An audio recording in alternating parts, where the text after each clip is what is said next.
आज भगवान बिरसा मुंडा की 150वीं जयंती है और राज्य का स्थापना दिवस भी है। झारखंड के अलग होने का 25वां वर्ष हो गया और इस तरह से आप कह सकते हैं कि झारखंड अभी 25 वर्ष का युवा हो गया। खैर, ये बात सब कोई जानते ही हैं, लेकिन आज झारखंड राज्य स्थापना दिवस के मौके पर भगवान बिरसा मुंडा के गांव उलीहातू में कार्यक्रम आयोजित की गई थी। इस कार्यक्रम में राज्यपाल तो मौजूद पहुंचे ही थे, लेकिन केंद्रीय जनजातीय कार्य मंत्री जुबेल ओराम भी पहुंचे थे।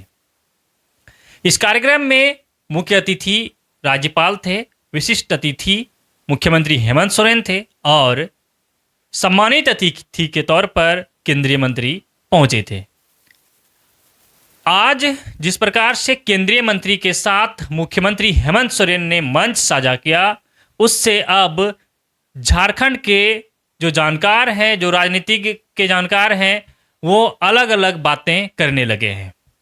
क्योंकि आपने देखा कि बिहार विधानसभा चुनाव के दौरान जब झारखंड मुक्ति मोर्चा ने बिहार में चुनाव लड़ने की इच्छा जताई और सीट की मांग की, तब महागठबंधन की ओर से जो बिहार के राजनीतिक दल जिसमें कांग्रेस और आरजेडी शामिल है, दोनों ने झारखंड मुक्ति मोर्चा को बिहार में एक भी सीट नहीं दिया और इस तरह से झारखंड मुक्ति मोर्चा बिहार में चुनाव नहीं लड़ पाई। उस समय जब ये विवाद हुआ, कहिए कि विवाद ही था सीट को लेकर, तब झारखंड मुक्ति मोर्चा ने बयान दिया था कि चुनाव के बाद, यानी बिहार विधानसभा का जो चुनाव होगा उसके बाद समीक्षा बैठक की जाएगी और झारखंड में गठबंधन दलों के साथ बैठकर समीक्षा की जाएगी। अब बिहार विधानसभा का चुनाव भी समाप्त हो गया है और उस समय का दिया गया बयान अब कुछ अलग रूप में दिख रहा है। समीक्षा करने की बात कही गई है, लेकिन उससे पहले ही अब भारतीय जनता पार्टी के नेता झारखंड मुक्ति मोर्चा के नेता यानी मुख्यमंत्री हेमंत सोरेन के साथ मंच साझा कर रहे हैं। तो ये जो है बहुत कुछ कह रहा है। झारखंड में खेला होने का उम्मीद जताया जा रहा है। आप कह सकते हैं कि अब झारखंड में खेला होने वाला है, क्योंकि गठबंधन की समीक्षा बैठक हुई नहीं है। इससे पहले कार्यक्रम के ही बहाने मुख्यमंत्री हेमंत सोरेन के साथ बीजेपी के नेता यानी केंद्रीय मंत्री जुएल ओराम ने आज मंच साझा किया और जब उन्होंने अपना बात रखा जुएल ओराम ने, तब उन्होंने जमकर दिसोम गुरु शिबू सोरेन का तारीफ किया और मुख्यमंत्री हेमंत सोरेन का भी तारीफ किया। हमारा गुरु जी शिबू सोरेन जी, हम पार्टी का अलग अलग है, लेकिन मैं हमेशा उनको गुरु जी मानता था और उनसे भी बहुत सी बात मैंने सीखा था और उनसे भी काम करने के लिए मौका मिला था।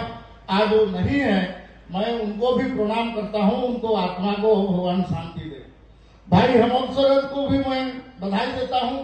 आप राज्य के मुख्यमंत्री के नाते काम कर रहे हैं। ऐसे तो आप भी काम किए हैं, हमारा भी सरकार कुछ समय में था, हम लोग भी कुछ काम किए हैं।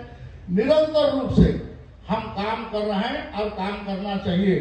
हम राजनीति में अलग अलग विचारधारा पार्टी ये हो सकता है, लेकिन एक बार जनता जनार्दन उनका माने जनादेश दे दिया तो उसको मानना पड़ेगा, उसको सम्मान करके हम क्योंकि फेडरल स्ट्रक्चर में हैं, हम फेडरल स्ट्रक्चर में हमको सबको सम्मान करते हुए काम करना ये हम लोग का आवश्यक है।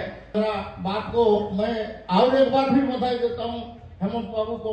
मैं फोन किया कि मेरे को निर्देश हुआ है कि आप झारखंड में आपका प्रोग्राम इस बार करिए 15 नवंबर को। तो मैंने उनको फोन किया कि हम लोग साथ में जाए क्या, तो बोले कि आप प्रोग्राम भेजिए। वो प्रोग्राम भेजे और वो साथ में आए हैं, हमको लेके आए हेलीकॉप्टर में। इसके लिए मैं उनको बधाई देता हूँ और बहुत बहुत धन्यवाद देता हूँ। और आपको पुनः एक बार सबको धन्यवाद देते हुए मेरा वाणी को समाप्त करता हूँ। लेकिन ये जो जनजाति गौरव दिवस जो हुआ, इसके लिए जो म्यूजियम से लेके जितना जो कुछ भी डेवलपमेंट हुआ है, ये आपका मंत्रालय होने के बाद का डेवलपमेंट है। ये बात को हमको समझना पड़ेगा। मैं पुनः एक बार आप लोग को बहुत बहुत धन्यवाद देके मेरा बात को समाप्त करता हूँ। और इस दौरान जुबेल ओराम ने यह भी कहा कि हमारी सरकार यानी बीजेपी की सरकार ने भी पहले झारखंड में विकास का काम किया है और अभी जेएमएम भी कर रही है। तो इन तमाम चीज़ों को अगर आप देखेंगे तो आप ये स्पष्ट तरीके से कह सकते हैं झारखंड में खिचड़ी पकना शुरू हो गया है और यहाँ कुछ नया होने वाला है, खेला होने की तैयारी चल रही है।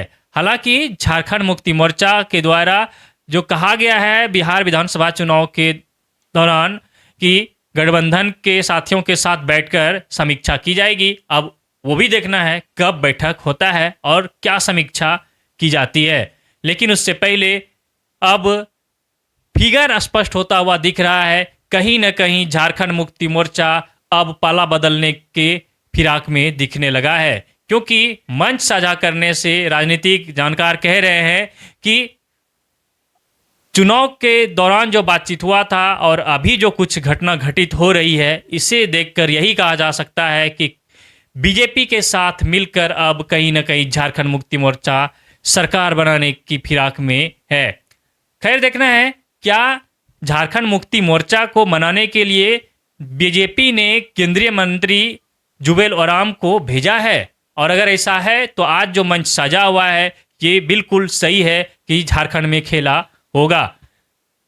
राजनीतिक जानकार ये भी कह रहे हैं कि मुख्यमंत्री हेमंत सोरेन को मनाने के लिए केंद्रीय मंत्री को भेजा गया है ताकि कार्यक्रम के ही बहाने किसी और बहाने लगातार मुख्यमंत्री हेमंत सोरेन से संपर्क किया जाए और उन्हें बीजेपी के साथ आने के लिए मनाया जाए। लेकिन फिर भी ये देखना है कि जिस हेमंत सोरेन ने बीजेपी के खिलाफ चुनाव लड़कर गठबंधन के साथ झारखंड में लगातार 2019 से सरकार बनाई है और अभी वर्तमान में सरकार में है, मुख्यमंत्री के साथ बीच में बहुत कुछ हुआ, उन्हें जेल भी जाना पड़ा, तो क्या इन तमाम चीज़ों को भुलाकर वो बीजेपी के साथ जाएंगे? इन तमाम चीज़ों को अब देखना है और देखते हैं कि किस प्रकार से जो है आगे झारखंड का राजनीतिक घटनाक्रम रहता है, क्योंकि आज मंच साझा से बहुत कुछ निकलकर सामने आया। बहुत कुछ जो है ये जो झारखंड मुक्ति मोर्चा और बीजेपी के जो मंत्री ने एक साथ मंच साझा किया, ये जो है बहुत कुछ कह रहा है। तो आपको क्या लग रहा है, क्या झारखंड में खेला होने वाला है? क्या बीजेपी सरकार में आ रही है? इन तमाम चीज़ों को लेकर अगर आपका भी अनुमान सही है, आप भी अनुमान लगा रहे हैं तो ज़रूर बताइए और बने रहिए हमारे साथ, देखते रहिए द झार न्यूज़।